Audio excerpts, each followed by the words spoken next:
Bonjour, nous sommes encore ici pour aujourd'hui parler un peu de la présence de Dieu dans nos âmes.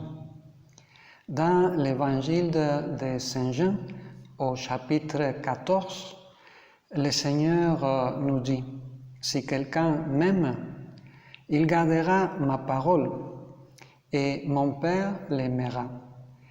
Et nous viendrons à lui et nous ferons chez lui notre demeure. » Sans doute, dans tout l'évangile, on ne trouve pas de paroles plus consolantes, plus encourageantes et en même temps plus surprenantes.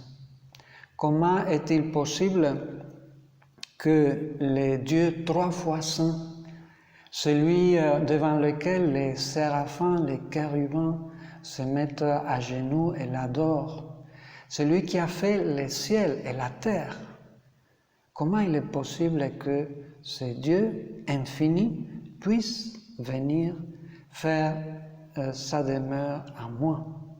C'est sans doute une vérité impressionnante que je t'invite maintenant à la considérer, parce qu'elle peut avoir beaucoup de conséquences dans notre vie de tous les jours. Quand le Seigneur vient à nous, on pourrait dire qu'il est plus intime à nous que nous-mêmes. Il pénètre au plus profond de notre être, de notre existence. Et à partir de là, il peut lui donner un sens, une profondeur, un contenu impressionnant. Saint Augustin dit, c'est notre joie la plus grande et il n'y a pas de meilleur. Jouir de la Trinité de Dieu, nous qui avons été faits à son image. Et ceci est encore surprenant. Dieu, il est présent en nous dans ces 3 personnes, le Père, le Fils et le Saint-Esprit. Ceci arrive quand nous avons reçu le baptême. Un des effets du baptême, c'est justement que nous recevons la grâce sanctifiante. Le baptême nous pardonne tous les péchés et avec ce pardon, la grâce se rend présente et avec la grâce, Dieu lui-même. Ou si vous voulez, un peu à l'envers, Dieu arrive dans notre âme et la grâce, c'est un peu comme l'effet positif de la présence de Dieu dans notre âme. Alors, il s'agit d'arriver à découvrir cette présence, arriver à nous rendre compte que nous ne sommes pas seuls. C'est quelque chose que Saint José Maria disait dans un de ses commentaires, dans une réunion. Il disait « Je me sens toujours accompagné avec la Trinité très sainte dans mon âme, dans mon cœur. Nous ne sommes jamais seuls. Nous ne devons jamais nous sentir seuls ou tristes ou ennuyés. Seulement s'ennuient, seulement sont tristes ceux qui vivent dans les vanités. » Comprendre que le Seigneur est dans ton cœur. Saint José Maria aussi racontait une anecdote sympathique, peut-être tu l'as vu dans un de ses films. Il disait qu'il y avait un monsieur qui était de l'Opus Dei, un surnuméraire, qui était chauffeur de camion. Il conduisait un camion et il quittait une ville pour aller vers une autre. Et puis voilà que sur la route, il y a un monsieur qui fait de l'autostop, qui veut donc profiter du voyage. Alors le chauffeur, il s'arrête et lui dit « Où vous allez ?»« Ah, mais je vais à telle ville. » Et alors le chauffeur lui dit « D'accord, vous pouvez monter. » Mais quand il a donné son accord, avant, ce monsieur qui voulait monter lui a demandé « Vous voyagez seul ?» Et le chauffeur avait un peu hésité. Et à la fin, il a dit « Oui, vous pouvez monter, il n'y a pas de problème. » Le camion a pris la route et alors la personne qui avait fait autostop et qui était montée demande au chauffeur « Mais quand je vous ai posé la question si vous alliez seul, pourquoi vous avez hésité? Et alors le chauffeur a encore hésité un peu pour dire, bon, je ne sais pas si vous comprendrez, mais vous savez, je ne me sens jamais seul, parce que quand je conduis, je sais que Dieu est dans mon âme et je me sens accompagné par le Seigneur. Alors, la personne qui écoute ces commentaires répond tout de suite en disant « Arrêtez, arrêtez, arrêtez, je vais descendre ». Alors le chauffeur était un peu étonné « Mais je vous ai offensé, excusez-moi ». « Non, non, c'est pas ça du tout. C'est que moi, j'étais le curé du village et je fuyais. Et je fuyais pour aller faire du n'importe quoi. » Eh bien, Saint José Maria a conté cette anecdote avec une certaine fierté parce que cela signifie que cette personne, ce surnuméraire, avait bien compris que tout au long de la journée, je peux échanger, je peux maintenir une conversation avec Dieu qui est au fond de mon âme.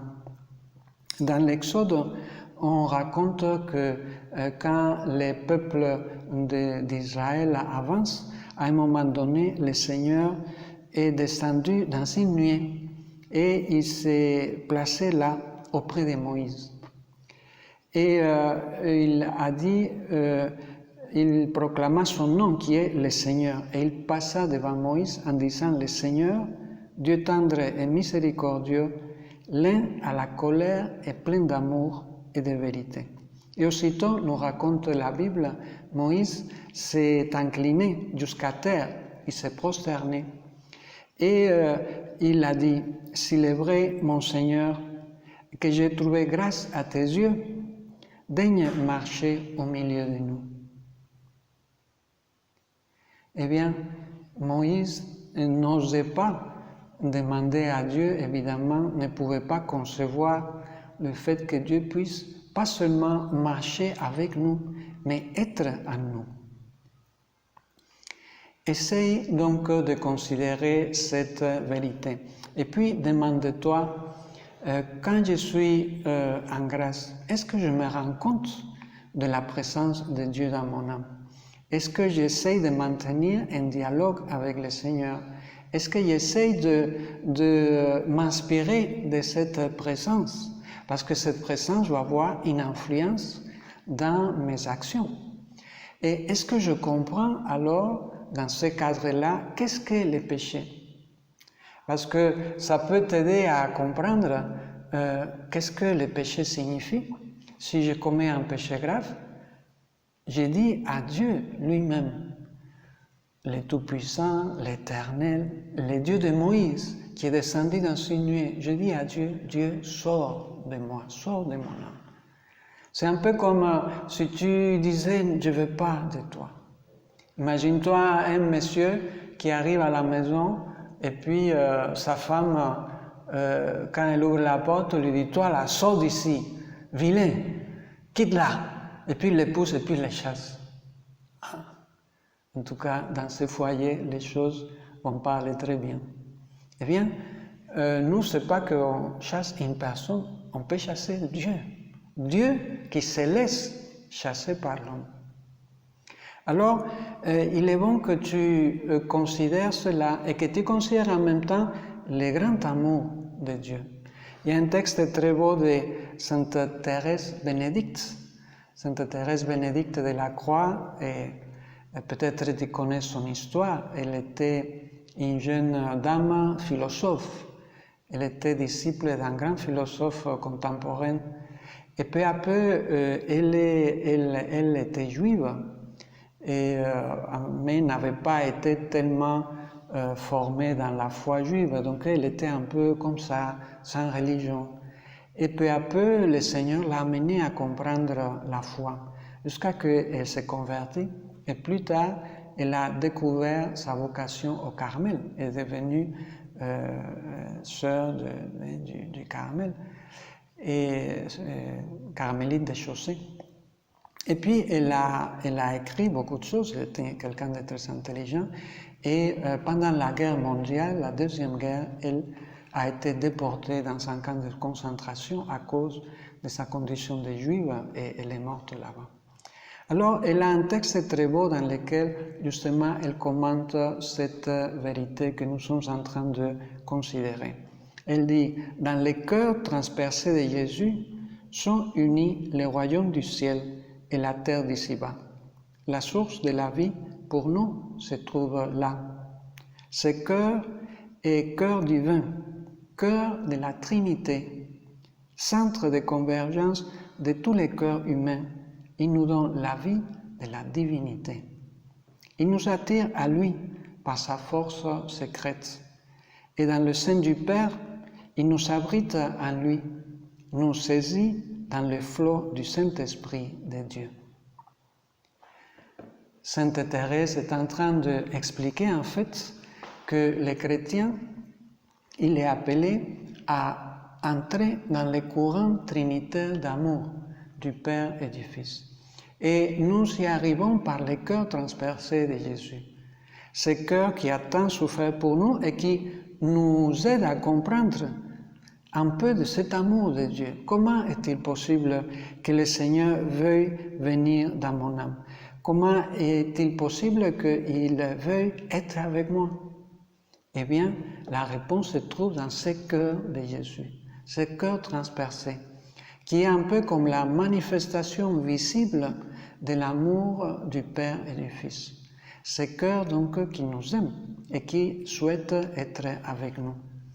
Alors demande-toi, pourquoi être en train de courir derrière les choses, ou comme dit Saint Augustin, pourquoi courir dans les hauteurs du firmament ou dans les abîmes de la terre en cherchant celui qui en fait est en dedans de nous, celui qui en fait nous accompagne. Pourquoi tu cherches une félicité dans les choses matérielles ou dans des vanités ou dans des succès ou dans de, je sais pas, quand ta félicité est en toi, pourvu que tu sois en état de grâce, pourvu que tu t'efforces pour chasser de toi ce qui peut déplaire le Seigneur. Comment tu échanges avec Dieu tout au long de la journée? Nous avons dit tout à l'heure que si tu as une conscience plus accrue de cette présence, et donc si tu cherches à fréquenter le Seigneur, ta vie peut changer. Il y a une autre petite anecdote, peut-être tu connais d'un jeune garçon, un petit de CP2, auquel on lui a expliqué cette vérité, que Dieu est dans son âme et qu'il peut parler avec Jésus. Et alors, tout content, il explique ça à sa maman. Sa maman, il le savait déjà, mais elle écoute, ah très bien, mais maintenant, voilà, parle avec Jésus et tout. Et alors, il monte avec sa maman dans le bus.